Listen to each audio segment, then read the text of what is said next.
Hey guys, today I'm going to be reacting to a video called I visited the Netherlands coolest bridge. So I don't know what you mean like by coolest bridge. I'm super curious to check it out. So let's see.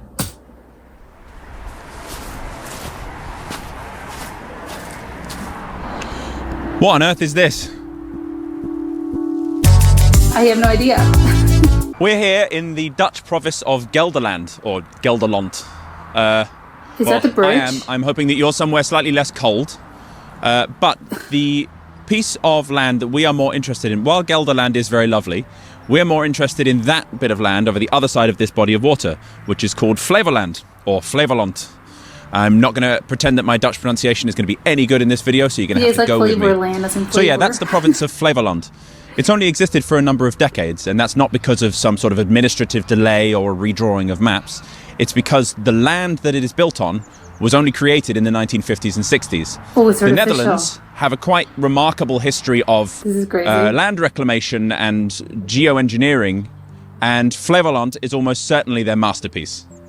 I'm not going to pretend I have even the faintest idea how they did it, nor am I going to pretend that there aren't a number of videos on this platform that explain it much better than I could. But long story short, this part of the country used to be a gigantic bay called the Zuiderzee, and it was filled with salt water from the North Sea. It was so enormous that even full-scale naval battles were fought in here. But in the early 1900s, the Dutch sealed off the entrance to the bay by constructing a huge barrier called the Afsluitdijk, see relevant Tim Traveller video here, and allowed rivers flowing into the bay to gradually flush out the seawater, and it became an enormous freshwater lake known as the IJsselmeer. That's already pretty mad. But then they took it one step further by creating two so-called polders, extremely low-lying tracts of land made from reclaimed silt from the seabed, or in this case lake bed, protected by dikes and drainage systems. From the bed of IJsselmeer, the Dutch created Flevopolder, the largest polder in the Netherlands and actually the largest artificial island in the world by an absolutely ridiculous margin. And just to the northeast, they created the aptly named Noordoostpolder, which would be the second largest artificial island in the world, were it an island.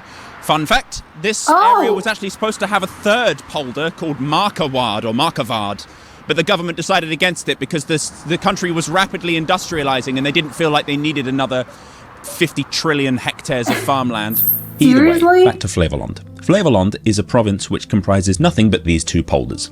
And as I mentioned earlier, Flevopolder is an island separated from the original coastline of the Zuiderzee by a ring of water that allows for easier navigation and also more convenient control of drainage. And because the Dutch seem to enjoy laughing in the face of God, they even went and diked up this bit of water, didn't they? The little control freaks. So now, instead of it being a river, it's a series of long, thin lakes, with each separating dike featuring a bridge that allows for road access and foot access. Oh my god, I thought it was a lake. There's somebody biking down there, from the mainland to Flevopolder. But one of these dikes is a little bit different, and I'm here standing on it at 7 AM in January. What a shit idea this was. Yes, on the northern end of this dike, between Boldewijn and Veluwemeer, there's a fairly low clearance bridge, much like the other dikes along this strip of water.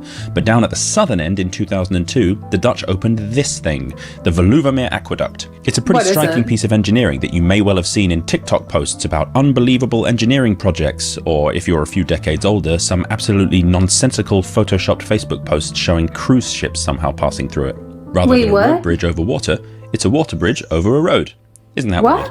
Following the completion of the Flevopolder in the 1950s, this dike crossing used to consist of something called the Haardersluis, which consisted of a tiny canal spanned by a tiny one-lane drawbridge, creating a horrendous bottleneck for both cars and boats. There aren't all that many photos of it in its original state left. So I guess it's pretty lucky that they just picked it up and moved it 30 kilometers across to the other side of Flevopolder, where it still acts as a very cute little crossing on a much smaller road with no traffic. That's handy, isn't it? With car traffic increasing throughout the 80s and 90s, the local government decided that they needed to upgrade this little single-lane road into the more significant N302 highway, and thus they needed to upgrade the crossing too. While a ferry and a drawbridge were both considered, in the end the aqueduct was seen as a convenient solution that would allow access to Flevopolder without either A. boats having to stop for a canal lift, B. both cars and boats having to stop for a drawbridge, or C. the government having to build a bridge high enough for all boats to pass underneath, which would have been extremely expensive, it would have ruined the landscape, and it also would have been at the mercy of very high winds that this area experiences. And so in 1998, construction started on this amazing little bridge, and 4 years later, it was opened. And yes, while other dikes along this stretch of water only had bridges, these two lakes are a hot spot for leisure boating, and thus the continuity afforded by being able to pass easily from one to the other was seen as a tick in the pro column for the aqueduct design. So how did they make it? Well, like much of the hydrological projects around the Netherlands, a cofferdam was used to create a dry construction area before the lakebed was excavated down to the depth of the road. Then a water bridge was constructed over the top with a depth of 3 meters or 10 feet, a length of 25 meters, 82 feet, and a width of 19 meters or 63 You made it feet. sound so, like, 22,000 tons of reinforced concrete was used to hold the weight of the water overhead, while a bunch more steel sheet piling was used to hold the weight of the water and sediment back at the sides. The area was it's so subsequently heavy. reflooded, creating this surreal sight we have today. Thanks to the Archimedes principle, surreal. the bridge isn't at risk of overflow. Any displacement is absorbed by the vast lakes on either side. Furthermore, Okay, the it's stress perfect. load on the bridge is constant and doesn't fluctuate as objects pass over it, meaning it's actually far less likely to fail than a traditional road or rail bridge. Aqueducts are rare but not hugely unique, and there are famous examples all over the world. But the Veluwemeer aqueduct is just so aesthetically pleasing and so prone to social media sensationalism that I felt I should come by and make a little video of it.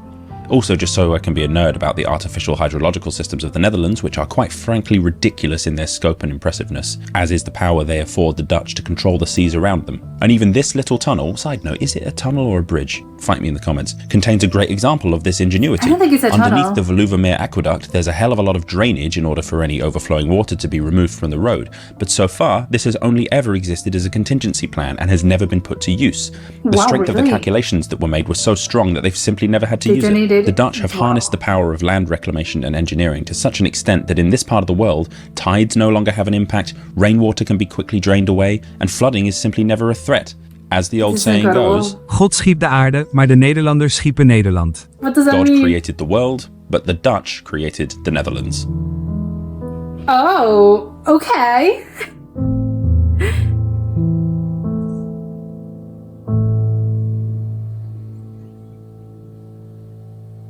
On the face of it, it's not like the most remarkable landscape you could ever hope to see. It's very pretty, but is. when you have the context of what exactly the Dutch did to build this, it's kind of amazing. It's insane. I have a lot of stuff to film today, which is why I'm here at 7 a.m. and it's so cold. But it's But beautiful. yeah, no, I'm glad I stopped by. And if you are here, I mean, you might actually struggle to notice the aqueduct because it's so from street level, from road level, you barely notice it. It just feels like a normal tunnel. Yeah, but then I you was realise wondering that about you're that. actually driving under Water. 1,000 tons of water or whatever. It's cool though, and I'm glad I got here on a day where it wasn't windy or cloudy. But yes, thank you for watching, and yeah,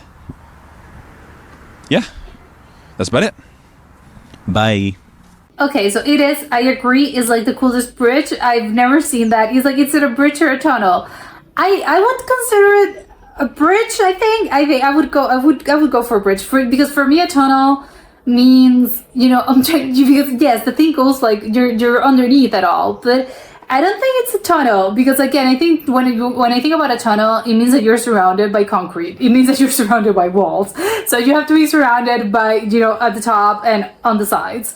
And there's gonna be like a little opening, and also like in like when you're passing through the car, it's also gonna be like a little opening for you to pass. That for me is a tunnel. So to me, like it is a bridge, it isn't a tunnel. I'll just say that. But that's, I think, again, I'm guessing like there's that's debatable. Like there's some people like can be seeing this and it's like it's actually a tunnel. Not to me though, but I agree. I think it's a bridge. But it's incredible. Like I was so curious to see if like if he was actually gonna drive down the bridge that I can't remember the name. I don't remember he said it. Like obviously Scott had a name, but I'm blanking out on it. So it's like I was wondering if he was able to like did you like he was going to show us how is the driving like in this place, because it's gonna be so weird. But when he like at the end he was like, no, it isn't like when you're driving it, it doesn't even seem, it's not, you're not gonna feel it, like you're just gonna feel weird. You're not gonna be feeling like, oh, I'm going down, oh, there's water. No, like you see, apparently like it's very smooth. Like when you're just driving it, you're just like driving it and that's it. It's only when you're like seeing it from above that it creates like this whole like visual illusion. Well, it's not a visual illusion, it's not objects, it's just like it's how it is. But you know, because again it's just science, but obviously like looking at it from above, it looks like magic. It looks like what, hold on, like go back, like you have to go back. What does it mean? Like what are those cars doing? But I like the fact that apparently when you're driving this thing, it's just like you're not gonna be feeling it. It's not gonna feel weird. You're just gonna be like, I'm just driving normally. So it's so perfect. I think it's so perfectly made that that's the case, because I think in the hands of other people, you would definitely feel it, and you would definitely would feel like the construction. We wish you're in the construction because you're going like either very, very like, oh, I'm going down below, I'm sinking, or I don't know. There's gonna be like a weird situation. But I like the fact is like when you're driving it is normal. It's only when you're like looking at it from above that it just like creates a whole like mind trip situation of like, oh my god, like what's happening here? Because I think when you're looking at it like at first sight, just like looking at the first clip, I was like, wait, what? Like my mind couldn't comprehend what I was watching. I was like, wait, what? You know, it was like, my mind was stuck. It was like, my mind is speechless. It shut down. It was like, what do you mean? Like, what's happening there? It's crazy. And I like the fact that he explains it, and he's like, well, yes, you know, he explains it well. Like he explains like how it was built.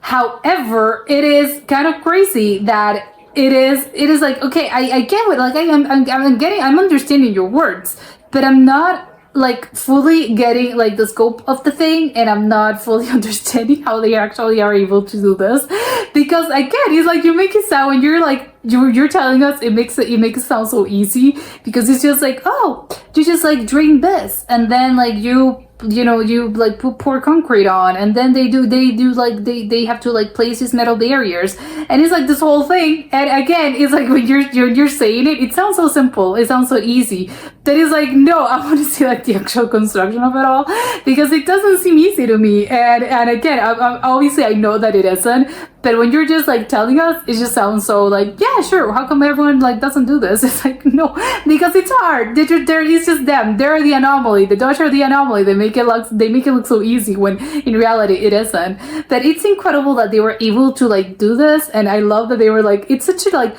a small problem, if even is a problem, because they were like, yes, you know, it creates like a traffic jam, it's a bottleneck, so we have to like create a solution, and this was the solution. It's like, so it's such a like a big of a solution for such a small problem. It's just like, because you know, bottlenecks and like traffic jams, like they occur like in so many places, like it's normal, and people come up with other solutions, which I think the most normal solution, what most people would expect, is just like, well, you just have to like widen the road, because if you widen the road like on the other side, like it's not going to create a bottleneck. But of course they were like, no, that doesn't really work, because they probably did studies, and they like the science behind it all is like, this is not going to solve the problem, or maybe it's gonna be like it's gonna be more expensive, or maybe like this isn't that visually appealing, or maybe they were like, it's gonna take us like more maybe like resources to actually like widen this road than actually just like doing this. It's just like, we're gonna flood the aqueduct, and we're gonna drain it and stuff, and blah blah blah. It's like, okay,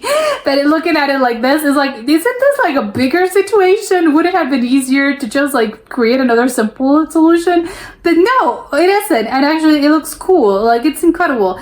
I love the fact that they were like, it's like, you know, the Dutch, was it like the Dutch created the Netherlands, something like that. It's like, yes, it's true. Like they're a different breed. Like these people, it's like, I don't know, it's in their blood, it's in their culture. I don't even know, because it's like, how do you come up with those things? And it's just like, again, it's in their DNA. It's like, how, because it's been forever. Like, I don't know, like it's crazy. Maybe they were like, in the face of adversity, like, because again, it's like, we live in this very flooded place surrounded by water. We have to like create solutions. But how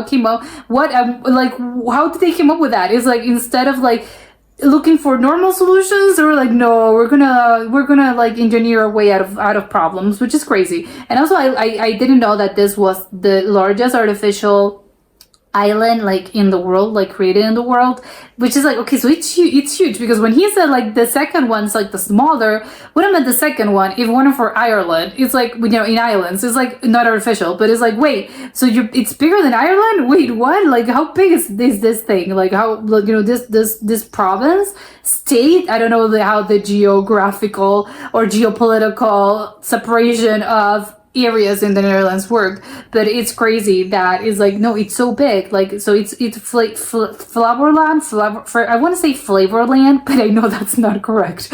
So I think Flowerland or something of the sort. So that's apparently like the biggest one, but I would love to know like how big is it and how many people live there. And also I would love to talk about the people that actually live there and use this bridge like every day for in order to like get to work or maybe like return from work. Like how is it? Is it like super cool? Are you marveled by the thing? Or is just like it's still because I'm wondering if like for Dutch people that have lived there all their lives, this is quite normal. And it's just like I don't understand how people are like so fascinated by this because it's something normal for them. They've had it like their whole lives, although not really unless they're very young, because again this was sort of like new. So if you ask older people, maybe they're like more in awe of the thing because it's like, oh yeah, you know, I was here before this thing was created. And maybe if you ask young people, they're like, no, because you know we lived there our whole lives and we like since I was born, like this situation has been around, so it's like normal. And they probably don't understand why foreigners are like, oh my god, like losing their minds.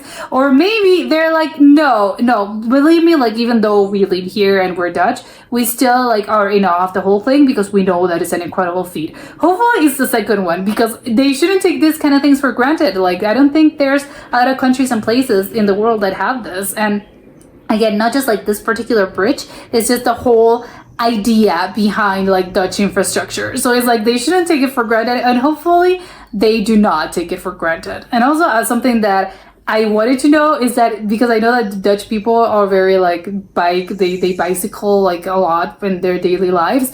Do they also have like a bicycle path around here? Because I was so fascinated by the whole thing that I didn't even check. Do they have also like bicycle paths, or maybe they have like a different bike path that bicycles take? But I also would love to know that.